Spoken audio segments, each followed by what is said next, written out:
I drove past her twice before I turned around. I want that on the record before anything else, because every version of this story that gets told at family things now has me as the man who stopped, and the true version is that I was the man who didn't, twice, and then couldn't live with it. The first pass was at 9:40 at night on Route 6 outside Halbrook, 11 miles of two-lane with no shoulder lighting and nothing but fence line either side. She was walking on the gravel with a backpack and no reflective anything, and my headlights caught her for maybe 2 seconds before I was past. And I did what I've done 100 times in 11 years of driving that road, which is a thing I'd like to describe honestly. It isn't callousness, it's a whole sequence that runs in about 4 seconds. She's probably fine, somebody's coming for her, a strange man. Stopping at night is worse than not stopping. You're 180 pounds of stranger in the dark, keep driving. It's the polite thing. That's the sequence. I've heard men describe it as respect. I've come to think it's mostly comfort with a good coat on. The second pass was 14 minutes later, going the other way, because I'd gotten as far as the turnoff for my own road and had turned around without fully admitting to myself that I was doing it. She was maybe half a mile further along. Same walk, not slowing down. I passed her again. I want to be honest about that too. I got a look at her face in the lights this time. Not panicked, not crying, just set. And I still went another quarter mile before I pulled onto the gravel and sat there with the engine running. Then I put it in reverse and backed up along that shoulder with my hazards on until I was about 60 feet ahead of her, which was the only decent thing I did in the entire first 20 minutes of this story. 60 feet, engine running, dome light on so she could see me, and I got out and stood at the front of my truck with my hands where she could see them. "Ma'am, I'm not going to come any closer than this. You need a ride or you need me to call somebody?" She stopped walking about 30 feet out, took a long look at me, at the truck, at the plate. "Both, probably. My phone's dead and there's no signal out here anyway." "Car?" "4 miles back. It's off the road, hazards on. I left a note on the dash." She said it like a report. "Alternator, I think. Everything died at once." "That's 4 miles. I'm aware. I've walked all 4 of them. I'm Dean Whitlock, 33, and I drive long haul out of a yard in Halbrook, mostly regional, 4 days out and 3 home, in a company. Peterbilt. I was not driving that night because I'd been on my own time in my own truck coming back from my brother's. I told her my name and told her the fire station in Halbrook was 9 miles on and I'd take her there, or to the sheriff's substation, or to a lit gas station, or she could sit in the bed of the truck instead of the cab if that felt better, and I'd drive slow. She looked at me for a second. "You're the first one who stopped," she said. I didn't understand the size of that sentence for another 4 days. "How many went past?" "I stopped counting at 30. She hitched the pack up. "It's a Tuesday. It's not a busy road, but it's not 30 either." She got in the cab. I want to note that she took a photograph of my plate first, in front of me without hiding it, and I said good and meant it. And she said, "I know it's good. I wasn't asking." Here's what I found out on the 9 miles into Halbrook. Her name was Tess Rhodes. She was 31. She was an ICU nurse at the county hospital, and she'd been driving back from a hospice visit 2 towns over when the alternator on an 11-year-old Corolla let go on a stretch of road with no signal. She'd been walking for 1 hour and 50 minutes. "You should be angry," I said, somewhere around mile 5. I was angry for the first 40 minutes. Then it stopped being useful. She had her hands around the water bottle I'd handed her out of the cooler, which she had accepted only after establishing it was sealed. Anger's for when there's something to do with it. There's something to do with it. 30 cars. And what do I do with 30 cars, Dean? She said it without heat. They're not villains. They're people who did the math I'd probably do. A woman alone at night and a stranger's vehicle, most of the time not stopping, is the right call, statistically. That's a very generous read for someone with blisters. I'm a nurse. Generous reads are 90% of the job. She looked out the window. The other 10% is telling people things they don't want to hear, which I'm also good at, so don't get comfortable. Can I ask what changed your math about me? She thought about it long enough that I knew the answer was going to be exact. 60 feet, she said. You backed up so you'd end up in front of me instead of beside me, and you got out and stayed at the hood. Nobody does that by accident. Somebody either taught you or you thought about it. She turned the bottle in her hands. Also, you left the dome light on, so I could see there was nobody else in the cab. That one I noticed second. My sister walked home from shifts for 2 years. There it is. She nodded once, like a box had been ticked. Somebody taught you. I dropped her at the fire station and gave her the rest of the water and a sleeve of the crackers I keep in the door pocket, because she hadn't eaten since 11 that morning and had told me so only when directly asked. Her brother-in-law came for her 20 minutes later. That should have been the whole thing. Here's what you need to know about Tess Rhodes before anything else happens. Her mother died when she was 19. Her father had left a good while earlier than that, in the way that doesn't involve paperwork. She had a younger sister who was 14 at the time, and Tess took her and got her through high school and got herself through nursing school at the same time on nights and a lot of coffee. Nobody helped. That's not a complaint she makes. I had to assemble it from about 11 separate conversations because she does not tell that story. What she'd say, if you asked, is, I managed, and somewhere in those 2 years, a thing set in her like a bone healing crooked. She stopped being able to receive anything. Not stubbornness, something more structural than that. Somebody offering to carry something for her produced an actual physical response, and I watched it happen probably 40 times before I understood what I was looking at. She told me the shape of it once, in March, in about 4 sentences, and then never again. When Mom died, there were about 9 people who said, "Call me if you need anything," she said. I called 4 of them. 2 didn't pick up. 1 gave me a number for a grief line, and 1 came over and cried on my couch for an hour, and I ended up making her tea. She was folding laundry while she said it, which is how she tells the hard things. I was 19, and I had a 14-year-old in the next room. I worked out in about a month that the ask costs more than the thing you're asking for, and I'd rather just do it. That's 4 people. It's 4 people out of 9, and I was 19. She matched a pair of socks. I'm aware it's not a rigorous sample size. I'm telling you what it did, not what it proved. I found her car the next morning. I want to be clear about the sequence, because it matters. I did not do this as a gesture. I drove out at 6 because I'd lain awake thinking about a Corolla sitting on a road where people take the bend at 70, and I towed it to the shop in Holbrook where I know the guy, and I left it there in his lot. And then I called the hospital switchboard and left a message with her name saying where it was. She called me back at 2 p.m. from the nurse's station, and she was not pleased. You moved my car. I towed it off Route 6. You moved my car without asking me. I did. I put down what I was doing. You want me to tow it back out there? Don't be smart. How much do I owe you for the tow? Nothing. I've got a hitch and it was 4 miles. Dean. Something in her voice changed and I heard it. How much do I owe you? Nothing. Then I'm going to send you $80, which is what Corbin charges for a local tow, and you're going to take it. And then we're even. I want to say I handled that well. I did not. I don't want your $80. I know you don't. That's the problem. A long pause on the line, and the sound of a ward behind her. I'm not able to owe you. I know how that sounds. It's not pride and it's not a compliment to you, and I'd rather not explain it on a work phone. Then explain it not on a work phone. Another pause. That's a serious escalation from a tow truck conversation. It's the same conversation. You just don't like where it's going. She took the $80 off the table, eventually, in exchange for the escalation.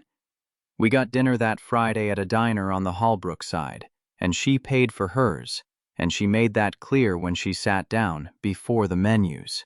The first 3 months were the best months I'd had in probably 6 years, and also the strangest, because I spent most of them learning a set of rules I was never given in writing. You could not buy her anything. You could pay for a meal if she'd paid for the last one, and it was strictly her turn, tracked and she tracked. You could not fill her tank. You could not carry the heavy end of something, unless there was a functional reason involving reach or leverage, in which case it was fine. You could not say the words, "let me." I broke the rules about 6 times before I learned them, and the responses were instructive. Week 2, I picked up her coffee at the counter while she was in the restroom. $4. She came back, saw the cup, and got very still. And then she went up and bought me one, immediately, unprompted, and set it down in front of me with a look I can only describe as settling an account under duress. Week 4, I offered to change her wipers. She said no. I said it takes 90 seconds.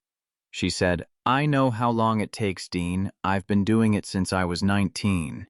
And there was something in it that shut my mouth for the rest of the afternoon. Week 6, I said, "Let me get that," about a bag of dog food for her sister's dog, and she put the bag down in the middle of the aisle and looked at me. I need you to hear how that sounds from where I'm standing. Let me. Like I've been holding it wrong. That's not... I know it's not what you meant. I'm telling you what it does. She picked the bag back up. Ask me if I want a hand, then I get to answer. That distinction has since restructured most of how I talk to people, which is a strange thing to owe to a bag of dog food. I learned the real workaround by accident, which is the only reason we got anywhere. I keep a cooler behind the seat and a box of crackers and jerky in the door, because I drive for a living, and if you don't, you eat gas station food for 4 days and feel like a corpse. In the 5th week, she rode with me down to her sister's, and she was coming off a 14-hour shift, and she opened the door pocket looking for something else entirely and found the crackers. She ate half the sleeve without asking, absolutely without hesitating, and drank a water out of the cooler and never said one word about it. Because it wasn't for her. It was already there. It would have been there if she'd never gotten in the truck. I want to be honest that I understood the implications of this within about 90 seconds and then behaved accordingly for the rest of my life. The cooler got a little fuller. The door pocket got the ginger candy she likes for a stomach that's been running on coffee for 16 hours. None of it was ever mentioned by either of us, and she ate it every single time, and that was the first real thing I was ever able to give her. There's a whole architecture to it that I got weirdly good at. The rule is that it has to be plausibly not for her. A sleeve of crackers is fine. A sleeve of the exact crackers she mentioned once in passing is fine as long as I don't say anything. A sleeve of crackers with a note on it would have ended the relationship. Junie asked me about it, much later, when she'd worked out what I was doing. "Isn't that exhausting?" "It's the least exhausting thing I've ever done," I told her, and I meant it. The exhausting version is the one where I need her to see me doing it. 2 things happened in September that I've kept. The first was a Thursday. She'd finished a night shift and I was running her out to Junie's, and about 9 minutes onto the highway she reached into the door pocket without looking, took the ginger candy, unwrapped it one-handed, and ate it while reading something on her phone. Never looked over, never said anything, didn't register it as an event. I drove the next 40 miles feeling like a man who'd won something at a fair. The second was 3 weeks later, same road, opposite direction, after a 16. She was mid-sentence about a patient's family and then she wasn't, and I looked over and she'd gone out cold against the window with her mouth slightly open and her hands still in her lap. She slept 40 minutes. I didn't touch the radio, and I took the exit at Corbin's Slow so the bump wouldn't wake her, and when she came round at the lights she said, "Did I sleep?" And I said, "About 5 minutes." And she said, "Liar," and went back to looking out the window with a small expression on her face that she was clearly trying to put away. That's the closest we got to anything. That whole autumn. A candy wrapper and 40 minutes of somebody trusting you enough to be unconscious in your vehicle. I'd have taken another year of it. The trouble started at the hospital in October. It got out. I don't know how. Halbrook is 9,000 people, and Corbin at the shop has a mouth on him, but by the middle of the month, the version circulating in the break room was that Tess Rhodes had been stranded on a highway at night, and a trucker had rescued her. Rescued, that word, and people were nice about it. That's what she couldn't stand. If they'd been cruel, she'd have had something to push against. Instead, she got a solid week of the charge nurse asking how her hero was and a card, and somebody's aunt telling her at the pharmacy that she'd been praying about it. The card was the worst of it. I've seen it. She kept it, which tells you something. 11 signatures, and "So glad you're safe. God had a plan." 11 people signed a card about the worst thing that's happened to me in 4 years, she said later when she could talk about it. And not one of them has ever asked me how I got my sister through high school. There was a second thing, too. Smaller and worse. Denise on days started covering for her. Not asked, not discussed, just quietly taking the heavier admits and the 2 in the morning family conversations. 12 years of Tess Rhodes being the person you gave the hard rooms to, and one alternator undid it in a fortnight. She thinks she's being kind, Tess said. She is being kind. That's the part I can't fight. She went quiet on me over about 11 days. Not dramatically. She was just busy, and then she was tired, and then a Friday got moved and not rescheduled, and I have been alive long enough to recognize a person backing out of a room slowly. I drove out to her building on the 12th day and knocked, which took more nerve than the highway had. "You've been avoiding me. I've been working." Tess. She stood in the doorway with her arms crossed and looked at the floor of her own hallway for about 4 seconds. "Everyone at that hospital thinks I'm a woman who got rescued," she said. "Denise brought me a card. There's a version of me in that break room that I've spent 12 years making sure didn't exist, and it took one alternator and one nice man to bring her back. That's not what happened, and you know it. I know exactly what happened.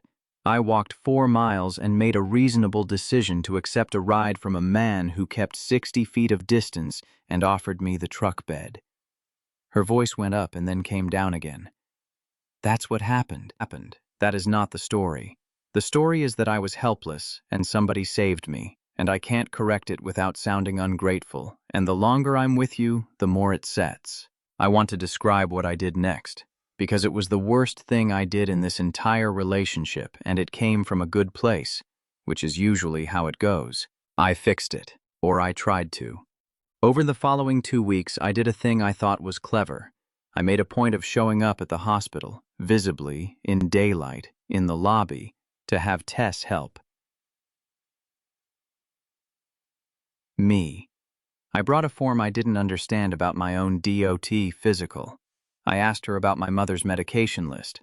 I stood in that lobby 3 separate times looking like a man who needed a nurse. I was rewriting the story. That was the entire plan, and I was proud of it. She found out what I was doing on the 3rd visit, because she is not stupid and because I am a bad actor. "You don't need help with that form." Dean, you've been driving commercial for 11 years.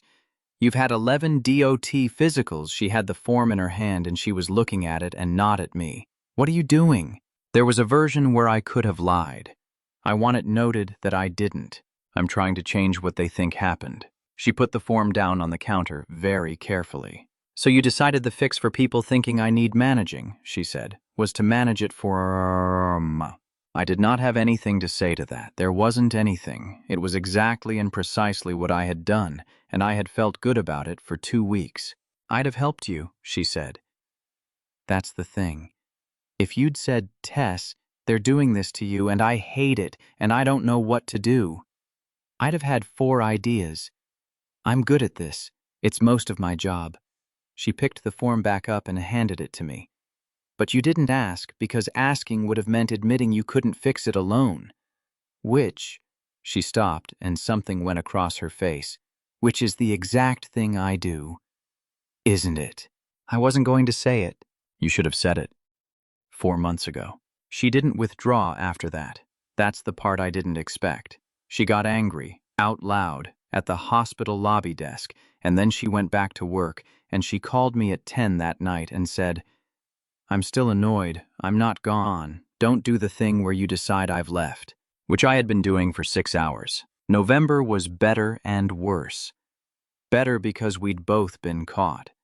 Worse because knowing a thing about yourself doesn't move it. We tried, in the clumsy way people do when they've named something and haven't got a method yet. She'd say, "I'm telling you this and I don't want you to solve it," which worked about half the time. I'd say, "I want to do a thing. Can I run it past you first?" which worked more often and cost me more. There was one good night in there. 2nd week of November, she'd worked a code that went badly on a man in his 40s. and she came over and sat on my kitchen floor with her back against the dishwasher and didn't speak for about 20 minutes. And I made tea and sat down on the floor across from her and said nothing at all, and after a while she said, "This is the thing. This is exactly the thing." And I said, "I know." And she said, "Don't be pleased with yourself." And I said, "I'm extremely pleased with myself." And she laughed for the first time in 11 days. Then the third week of November, her sister's car went in for a transmission, and Tess covered it. Then her own alternator bill came due. Corbin had done the work in September, and she'd been paying it down in pieces. Then she picked up 4 extra shifts, and then a 5th, and I watched a woman who was already running on 16-hour days start running on 20. I said nothing. I want credit for that, and I also want it noted how badly I wanted to write a check, and how obvious it was to both of us that I coulda, and how completely it would have ended us. On the 2nd of December, she came to the truck stop on Route 6 where I lay over between runs. It was 11 at night. I was in the lot doing a pre-trip in the cold, and her Corolla, running, at least, came in off the highway, and she got out and stood there in the sodium light with her hands in her coat pockets. "I need help," she said. I want to describe exactly how she said it. Not tearful, not soft. She said it the way you'd read a diagnosis off a chart, flat, deliberate, and about 4 seconds after deciding to. I put the flashlight down. "Okay, I'm not finished. I've been standing in my kitchen for 2 hours getting that sentence out of my mouth, and there's a second half." She took a breath. "I need help, and I'm asking you, specifically, and I'm not going to pay you back. And I need you to not make it easy for me, because if you make it easy, I won't have done it." "What do you need?" "I need $1,100, and I need it to be a loan with actual terms written down, and I need you to charge me interest, and I need you to say out loud that you'll hold me to it." Her jaw was going. "And I need to not be alone in my kitchen at 9 at night doing arithmetic anymore. That's the second thing, and it's the bigger one, and it's much worse to say." "Say it anyway." "I've been alone since I was 19, and I'm tired, Dean." Her voice cracked straight down the middle, and she kept going through it, which is the most Tess Rhodes thing that has ever happened. "I'm so tired, and you've been sitting there for 4 months putting crackers in a door pocket where I could reach them without having to ask. And I noticed in week 5, and I have never once said thank you because I couldn't, and I'm saying it now. There were 60 feet of wet asphalt between us, the same 60 feet, roughly, that I'd put between us the first night, and I understood standing there that I was not going to be the one to close them without being told. "Do you want me to come closer?" She let out a breath that was half a laugh and entirely wrecked. "You're going to make me say that one too. I'm going to make you say that one too." "Yes." She nodded once, hard. "Come here, I'm asking." I crossed that lot. I have thought a lot about how to describe what happened next, and the honest version is that it was not gentle, and it was not tentative. She had her hands in the front of my jacket before I got there, and she was crying and absolutely not stopping for it. It didn't feel like a beginning. It felt like a woman setting something down that she'd been carrying up a hill for 12 years. At some point, the flashlight rolled off the fuel island and neither of us went after it. It was still there in the morning, which tells you the kind of place the Route 6 truck stop is. 1,100, I said eventually, into her hair. "With interest. 4%. That's not real interest. It's what I'm charging. Take it or leave it. I'm holding you to it either way." She laughed and it came out wrecked. I wrote the terms on the back of a fuel receipt in the cab, and we both signed it. At midnight, at a truck stop, like a pair of lunatics. She paid it off in 7 months and made me sign the receipt again when she made the last payment. I still have it. Here's what changed after that. And it wasn't sudden. She got better at asking in about the way anybody gets better at a language they learned late. Competent, effortful, occasionally comic. She'd announce it. "I'm going to ask you for something now," she'd say, in the doorway, like a woman about to lift something heavy, and then ask me to reach a bowl down off the top shelf. I got better at the other side of it. I stopped fixing things in advance. I learned the sentence, Do you want help with that, or do you want company while you do it? Which she says is the single most useful thing I have ever said, and which she has since taught to 2 junior nurses. We told her sister at Christmas. Junie was 19 at the time, the same age Tess had been, and she looked at us across her own kitchen table and said, "Oh, thank God, she's been unbearable since October," which is when I learned that Junie Rhodes and I were going to get along. The hospital eventually found something else to talk about. Denise still asks after me. Tess has made a private peace with the card. I asked her to marry me in July on Route 6 at the exact mile marker where I finally pulled over. 47, if you want to go look at it, it's not much. We'd stopped because I'd said the truck was making a noise, which it was not, and she'd gotten out to look under the hood with me because that's who she is now, and I let her get all the way to leaning over the engine before I said her name. "Dean, there's nothing wrong with this truck." "No. You lied to me about a mechanical fault." She straightened up. "You realize that's the least romantic possible." Then she saw my face and stopped. "Tess, I drove past you twice. I had the ring in my hand and my hands weren't steady. I've thought about that every day for 2 years, and I'm going to think about it for the rest of my life, because I nearly didn't. And every good thing I've got now sits on top of the 14 minutes it took me to turn around. I got it out. I don't ever want to be the man who keeps driving again. Marry me." She said yes, standing on the gravel of Route 6 with her hands covered in engine grease, which she then got on my face and on the ring and on the collar of my shirt, and which is visible in the only photograph we have of that day, taken by a man in a Buick who slowed down to see if we needed help. We got married the following September, small, in Junie's backyard. Junie's toast was 2 sentences. "My sister spent 12 years making sure nobody ever had to stop for her." She raised her glass. "This one stopped anyway, and then he waited 4 months in a parking lot for her to say so." Denise came. I want to record that, because I'd been carrying something ugly about Denise for a year, and it turned out to be entirely mine. She found Tess in the kitchen at some point in the evening and said roughly, "Tess told me this later, and got it wrong twice before she got through it. I've been meaning to say, when all that business happened with your car, I took your hard rooms off you, and I never asked. I've thought about that a lot. You were the best on that floor before it, and you were the best on that floor after it, and I made a decision about you without asking." And Tess, who 3 years ago would have said, "It's fine," and meant never speak to me again, said, "It wasn't fine. Thank you for saying it. Give me the hard rooms back." The cooler's still behind the seat.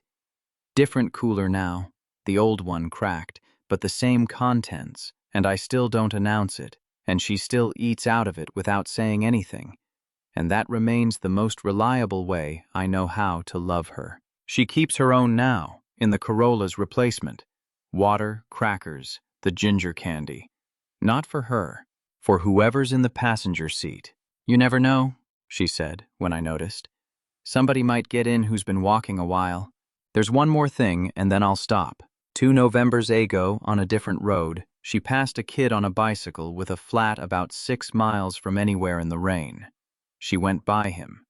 Then she turned around, the way I did, and she told me about it that night. Not as a nice story, but flat and slightly appalled at herself. "I went past him, Dean. I got a 1/4 mile. "I know, I went past you twice. That's not comforting. It isn't meant to be." I handed her a plate. "It takes everybody a 1/4 mile. The whole thing is what you do at the end of it."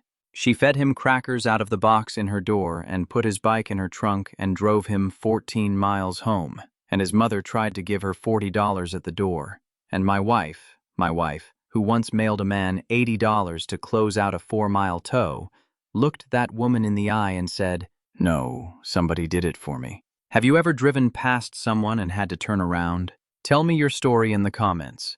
If you liked this one, leave a like, subscribe, and I'll see you in the next video.